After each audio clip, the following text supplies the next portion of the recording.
사모펀드 실질 오너가 조국 후보자의 친척이라는 의혹 보도는 사실과 다릅니다. 조국 전 법무부 장관의 후보자 시절 오촌 조카가 사모펀드 실소유주라는 의혹 보도에 대한 법무부 청문회 준비단의 반박 입장문입니다. 당시 법무부 입장대로면 명백한 오보지만 지금 상황은 달라졌습니다. 조 전 장관의 오촌 조카는 실소유주로 각종 범죄를 저지른 혐의로 재판에 넘겨졌습니다. 국정농단 사건의 단초가 됐던 정윤회 문건 유출 사건도 마찬가지입니다. 그런데 법무부 신설 규정에 따르면 사건 관계인 등의 명예, 사생활 등 인권을 침해하는 오보를 한 기자에 대해 청사 출입을 제한할 수 있습니다. 법무부가 인권을 침해하는 오보를 자의적으로 판단해 언론사의 취재를 제한하는 행정조치를 하겠다는 겁니다. 법무부는 대한변호사협회 등 법조계의 의견 수렴을 거쳤다고 밝혔습니다. 하지만 변협은 의견 회신을 한 적도 없다고 반박했습니다. 게다가 오보 대응 조항은 언론사에 배포했던 제정안의 초안에는 등장조차 하지 않던 내용입니다. 언론이 그 국민들을 대신해서 알아야 될 권리를 왜 자기네들이 일방적인 조치를 가지고 막으려고 그래요? 그렇게 하면 안 되죠. 언론학계에선 정부가 언론보도 가이드라인을 정한 것으로 시대착오적 언론 통제라는 비판이 잇따르고 있습니다. 채널A 뉴스 이동재입니다. 법무부가 왜 이런 규정을 신설했을까 상당히 궁금한 대목이 아닐 수 없는데 김영주 의원님께 조심스럽게 좀 여쭤보는 건데 네. 이 말인즉슨 앞으로 정부가 기사를 자의적으로 판단을 해서 오보인지 아닌지를 규정한 이후에 오보라고 정부가 판단할 시에는 해당 언론사 기자의 취재를 막겠다라는 것으로 저희는 들리는데 맞습니까? 사실은 지금 규정으로 보면 12월 달부터 그렇게 하겠다라고 하면 그렇게 현실화되는데요. 가장 큰 문제는 이제 오보의 기준이라고 하는 게 매우 모호하고 고무줄적인 어떤 기준이 될 때요.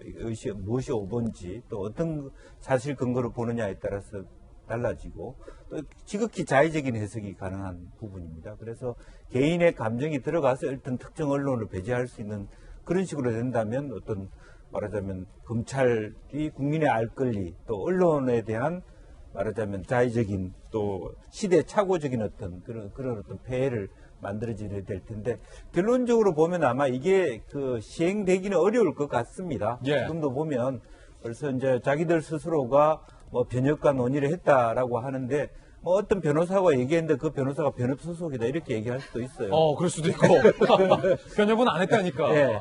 그래서 그런 부분에 대해서 벌써 자기 정당성을 상실하고 있는 상황이기 때문에 오히려 물론 이제 이러면 또 이것을 자기네들이 하지 않고 법전 이외의 시민 말하자면 어떤 판정단을 통해서 오보의 말하자면 기준을 정하겠다 이렇게 아마 그런 대안을 만들겠습니다만은 이 자체는 건강하지 못하다 저는 그렇게 건강하지 못하다. 김영주 의원님 누굽니까? 김병 박사님. 네.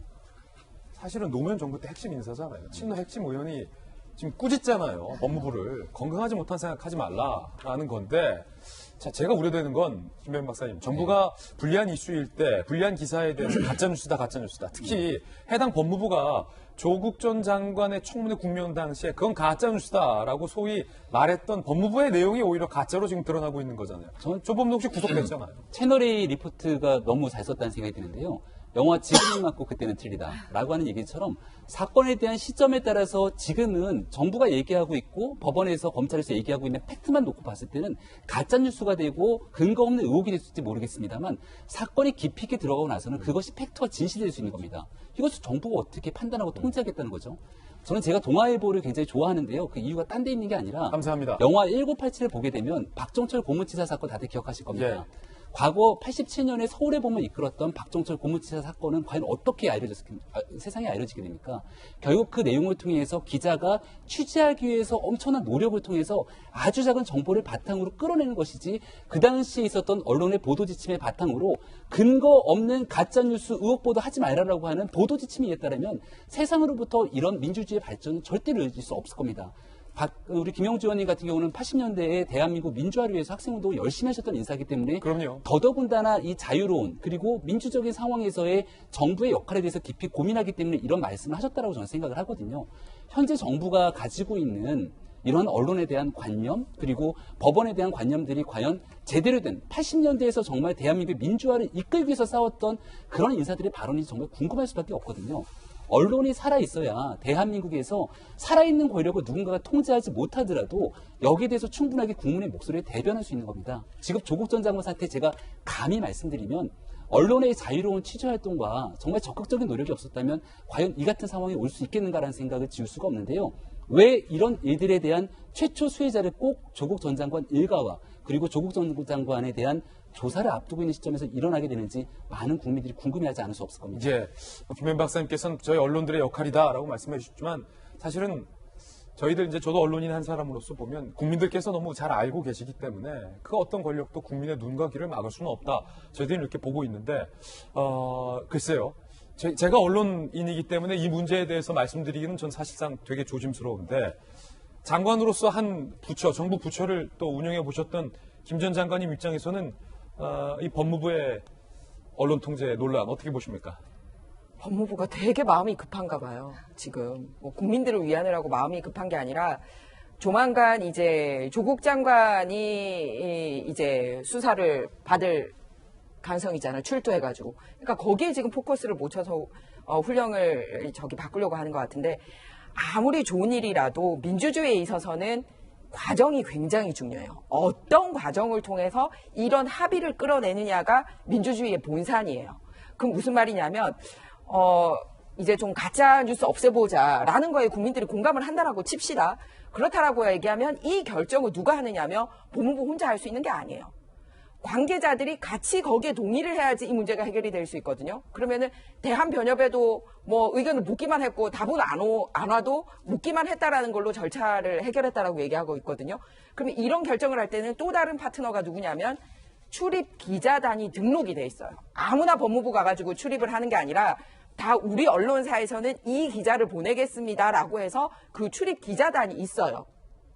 그래서 출입 기자단들하고 우리가 앞으로 이렇게 할 텐데 취재를 잘하기 위해서 우리 서로 좋은 언론하고 좋은 정보 주기 위해서 어떻게 했으면 좋겠냐라고 해야 되는데 출입 기자단하고도 한 번도 얘기도 안 했다. 상의도 없이 나왔다. 그렇죠. 그럼 만약에 또 출입 기자단하고 안 했다라면 또 기자협회가 있잖아요.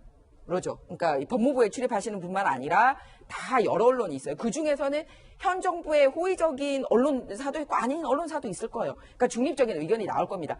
그쪽하고도 상의를 안 했다라는 거예요. 예. 그러니까 굉장히 절차적인 하자를 가지고 있어요. 또 하나의 절차적 하자는 뭐냐면은 헌법에 규정한 언론의 자유를 침해하는 거를 법률도 아니고 대통령령도 아니고 장관령으로 바꾸려고 한다라는 거예요.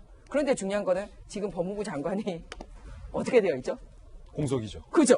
그러면 장관령을 만들려고 하면 물론 차관이 법적 대응은 하고 있습니다만 적어도 새 장관이 와야지 이 장관령의 의미를 가질 텐데 무엇이 그리 급해서 장관도 공석인데 이런 거를 장관령으로 하려고 하는 것 자체가 꼼수 아니냐라는 절차적인 문제가 있다라는 거예요.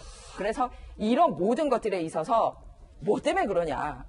오직 조만간 포토라인에 설 것 같고 또 피사실이 공표될 것 같은 전직 장관이 조국을 구하기 위해서 이런 식으로 중요한 상위법까지 어겨가고 현재 공석인 장관령까지 만들어서도 이런 식으로 하려고 아니냐. 아무리 좋은 일이라도 국민들은 의심을 할 수밖에 없습니다. 사실 제가 대한변호사협회 공보위원장입니다. 아, 그러네요. 변협 공보위원장이네요. 네, 오늘 이찬희 협회장님이 언론 보도에 이와 같은 거와 관련해가지고 법무부에서 제대로 질의의 신한 적이 없다라고 지금 명확하게 밝혔습니다. 그런데 검찰이 오히려 법무부가 그거 했다고 하면 오히려 그러면 그 보도를 하는 것은 오버 아닙니까? 법무부가 지금 가짜뉴스 얘기하고 있는 거 아닙니까? 결국 제가 아까 형사사건 공개금지 규정이라고 했는데 그러면은 관계자의 인권이나 명예를 침해하는 오보를 쓸 경우 검찰 출입을 제한한다고 하면은 만약에 검사가 기소를 했는데 무죄, 검찰청 무죄 나오면 그 검사 검찰청 출입 제한할 겁니까? 1심에서 유죄했는데 판사가 2심에 갔더니만 유죄로 바뀌었어. 그럼 1심 판사 법원에 출입하는 거 제한을 할 것입니까? 저런 발상 자체가 저는 정말 오히려 유신 시절로 우리나라 21세기가 돌아가는 것이 아닌가 하는 비판이 나오는 것이고요. 저는 얼마 전에 신문 기사에 썼습니다. 실제 지금 형사사건 공개 금지 규정이라고 되어 있는데 현재 있는 규정은 뭐냐면은 인권 보호를 위한 공보 준칙이라고 되어 있습니다. 그건 2009년에 정말 검찰, 언론사, 학계 다 모여서 5번 넘게 공청회를 해가지고 이걸 했습니다.